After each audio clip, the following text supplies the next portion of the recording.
All right, addition strategies, here we go with the break apart game. We're going to choose addition. Then you have all these types of addition strategies to work on.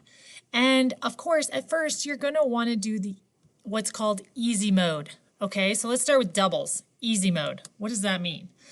Well, this is not a double, but it's close to a double. 8 and 9, those are numbers that are really close together. Like 5, 6, 7, 8, 9. They come one after the other. They're neighbors. So you can use a double to help you figure out this addition problem. So I'd have to say, okay, I'm going to break apart the 9.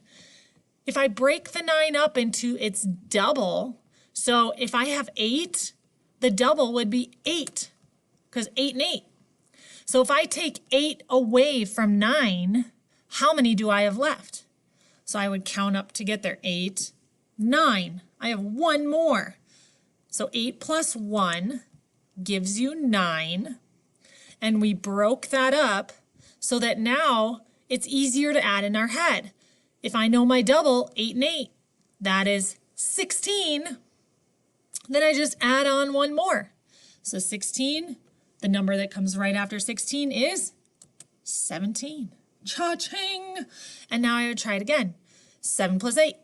Well, those numbers are close. That's close to a double. I wish I had 7 and... So 8 I could break up into 7. And then how many would I have left? Well, 7, count up, 8. I have one more. So I'd put a 1, and now I could do the double. 7 and 7, which is 14, and add one more, and I'm at 15. Cha-ching. All right, let's go back to the menu. Go addition. Let's go make 10. Easier mode. Oh my gosh, this is a double. And you're like, oh, well, I know that. It's a double. It's 12. Well, let's try a different strategy on this one, because maybe you don't know that double off the top of your head. Okay, let's just practice another strategy. This is called the make 10 strategy. So we're going to break apart the 6. And we're going to break it apart in a way where we are able to make 10 with this 6 over here. So 6 plus how many more make 10? Is it 3, 6, 4, or 5? 6, 7, 8, 9, 10. 4 more. So 6 and 4 make 10. If I take 4 from the 6, how many do I have left? Count up. 4, 5, 6. I have 2 left over. So now I know this is awesome because now 6 and 4, that's 10. And add on 2 more. 10 and 2 is 12. Okay? So I'm trying to make 10. If I'm trying to make 10 here, I'm thinking 8 plus how many more make 10? 2 more.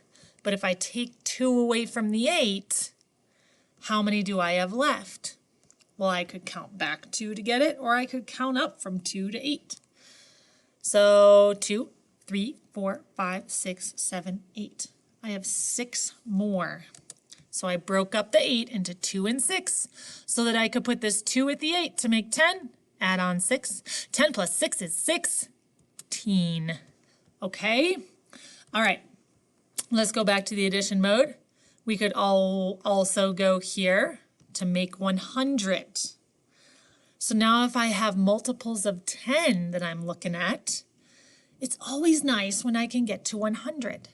So if I'm at 80, how many more do I need to get to 100? Well, 80 is a count by 10 number. 10, 20, 30, 40, 50, 60, 70, 80, 90, 100. I need 2 more 10s. And 2 more 10s is the number 20. So then, how much do we have left? If we take 20 away from 40, how much is left over? Well, 40 is 10, 20, 30, 40 in 10s. If we already have 20, how much is left over? Another 20. Okay, so now I put my 80 and 20 together, I have 100. And then I have 20 left over. So 100 plus 20 is 120. All right, that's the make 100. And then the other one left is the partial sums. So this here is when we're breaking it up into place value. And I'm going 62. Well, the 6 is worth 60. The 2 is worth 2. The 2 here is not just 2, it's 20. And this 2 is worth 2. Okay, so now I have to put it all together. So I'm going to put my 10s together, 60 and 20, 60, 70, 80. So I have 80, and then 2 and 2, which is 4. So 80 and 4 is 84. All right, so work it out and do some addition, breaking apart.